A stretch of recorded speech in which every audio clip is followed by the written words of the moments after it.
আসসালামু আলাইকুম সবাইকে স্বাগত জানাচ্ছি আজকের রেসিপিটি দেখার জন্য। আজ আমি আপনাদেরকে তৈরি করে দেখাবো শাহি টুকরা। খুবই সহজ এবং মজাদার একটা ডেজার্ট। যে কোনো শাহি খাবারই কিন্তু একটু রিচ হয়, তবে এই শাহি টুকরা তৈরিতে অনেক কিছু নিজের ইচ্ছা মতো করে নেওয়া যায়। আর এই শাহি টুকরা অনেকভাবেই তৈরি করা যায়। আশা করছি আমার আজকের এই রেসিপিটি আপনাদের ভালো লাগবে। যদি ভিডিওটি ভালো লাগে লাইক শেয়ার কমেন্টস করবেন। তো চলুন দেখে নেওয়া যাক এটা কিভাবে তৈরি করতে হয়।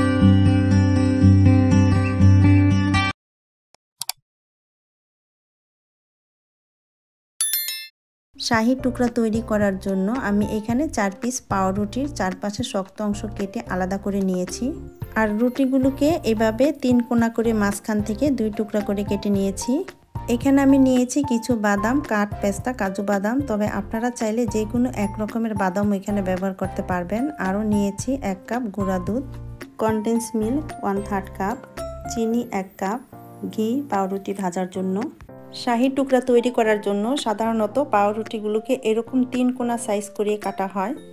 চাইলে আপনারা রুটিগুলোকে অন্য যে কোনোভাবে কেটে নিতে পারবেন। এখন কেটে নেওয়া পাউরুটিগুলোকে ঘিতে হালকা ভেজে নিব। এর জন্য প্যানে দিয়ে নিচ্ছি 2 টেবিল চামচ পরিমাণ ঘি। শাহি টুকরা তৈরির ক্ষেত্রে রুটিগুলোকে কিন্তু ডুবো তেলে বা ঘিতে ডুবিয়ে ভাজতে হয়। ডুবো তেলে ভাজলে হয় কি রুটিগুলোর ভিতরে অনেক বেশি তেল ঢুকে যায়। তাই আপনারা চাইলে কম ঘিতে এটা ভেজে নিতে পারেন, অথবা তেল এবং ঘি দুটো একসাথে মিলিয়েও ভাজতে পারেন। আর এখানে তেল অথবা ঘি কী পরিমাণ ব্যবহার করবেন এটা নিজেদের আন্দাজ মতন দিয়ে নিতে পারবেন। একটু সময় নিয়ে ধৈর্য সহকারে দুই পাশে গোল্ডেন ব্রাউন করে রুটিগুলোকে ভেজে নিতে হবে। তবে এই পর্যায়ে চুলার আঁচটা রাখতে হবে লোতে, তা না হলে রুটিগুলো পুড়ে যেতে পারে। ঠিক এরকম যখন কালার চলে আসবে তখন বুঝতে হবে যে পাউরুটিগুলো ভাজা হয়ে গেছে। এবার আমি রুটিগুলোকে তুলে নিচ্ছি। দেখতেই পাচ্ছেন রুটিগুলো কিন্তু খুব সুন্দর একটা গোল্ডেন কালার এসছে, আর ভিতরে কিন্তু খুব বেশি একটা তেলও ঢুকে নাই। আমি আপনাদেরকে একটু দুই পাশে দেখিয়ে দিচ্ছি, একদম হালকা। শাহি টুকরার জন্য এখন আমি চিনি শিরাটা তৈরি করে নেব। এই জন্য আমি একটি প্যানে 1 কাপ পানির সাথে 1 কাপ চিনি দিয়ে নিচ্ছি। আর এই শিরাটা কিন্তু খুব বেশি ঘন করার প্রয়োজন নেই, একটু নেড়ে চেড়ে আমি চিনিগুলোকে মিশিয়ে নিচ্ছি। শাহি টুকরার জন্য চিনি শিরাটা কিন্তু 1 তার বা 2 তার করার কোনোই দরকার নেই, শুধু একটু ঘন করে নিলেই চলবে। চুলার আঁচটা মিডিয়ামে রেখে শিরাটা তৈরি করে নিতে হবে। চিনিটা গলে যাওয়ার পরে 2 থেকে 3 মিনিট জাল করে নেব। আর এই চিনি শিরা তৈরি করতে পানি এবং চিনির পরিমাণটা সমান থাকতে হবে। শিরাটা হয়ে গিয়েছে। এবার হালকা গরম শিরাতে একটা একটা করে পাউরুটির টুকরো দিয়ে দুই পাশে একটু ভিজিয়ে তুলে ফেলতে হবে। কোনোভাবেই কিন্তু পাউরুটির টুকরাগুলো শিরায় রেখে দেওয়া যাবে না, তাহলে কিন্তু একদম সফট হয়ে যাবে, খেতে ভালো লাগবে না। দেখতেই পাচ্ছেন আমি কিভাবে করলাম। একইভাবে সবগুলো পাউরুটির টুকরো আমি শিরাতে ভিজিয়ে নিচ্ছি। শাহি টুকরার জন্য এবার আমি মালাইটা তৈরি করে নিব। 1 কাপ তরল দুধের সাথে 1 কাপ গুঁড়া দুধ দিয়ে খুব ভালো করে মিশিয়ে নিচ্ছি। চুলার আঁচটা মিডিয়ামে রেখে দুধটাকে জাল করে নিতে হবে। এবার এর মধ্যে দিয়ে দিচ্ছি 1 টুকরো দারচিনি, 2টো এলাচ, এতে করে সুন্দর একটা ফ্লেভার আসবে। দুধটাকে একটু নেড়ে চেড়ে মিশিয়ে এবার এর মধ্যে দিয়ে দিচ্ছি দুধে ভিজিয়ে রাখা জাফরান। এখানে আমি 3 টেবিল চামচ দুধের সাথে সামান্য পরিমাণের জাফরান ভিজিয়ে রেখেছিলাম, এখন এর মধ্যে দিয়ে দিলাম। এতে করে কালারটাও সুন্দর আসবে, আবার সুন্দর একটা ফ্লেভারও ছড়াবে। কনডেন্স মিল্ক দিয়ে দিচ্ছি 1/3 কাপ। এখানে মিষ্টির পরিমাণটা আপনারা কম বেশি করে দিয়ে নিতে পারবেন।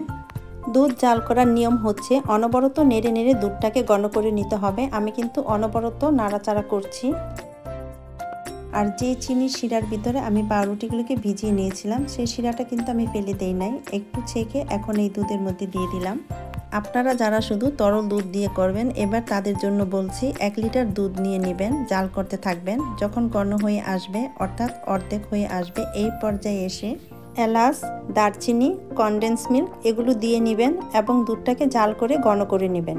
এই পর্যায়ে চুলার আঁচটা মিডিয়াম লোতে রেখে দুধটাকে জাল করে নিতে হবে। দেখুন দুধটা কিন্তু খুব সুন্দরভাবে ঘন হয়ে আসছে, আবার কালারটাও চেঞ্জ হয়ে গেছে, তার মানে এটা হয়ে গিয়েছে। এখন এর মধ্যে দিয়ে দিচ্ছি 1 টেবিল চামচ পরিমাণ রোজ ওয়াটার। এটা কিন্তু দারুণ একটা ফ্লেভার নিয়ে আসবে। আপনারা চাইলে 1 টেবিল চামচের কমও দিতে পারেন, আবার এখানে কেওড়া ওয়াটারও ব্যবহার করতে পারেন। সবশেষ দিয়ে দিচ্ছি 2 টেবিল চামচ পরিমাণ বাদাম কুচি। আপনারা চাইলে কিন্তু এখানে কিশমিশও ব্যবহার করতে পারেন।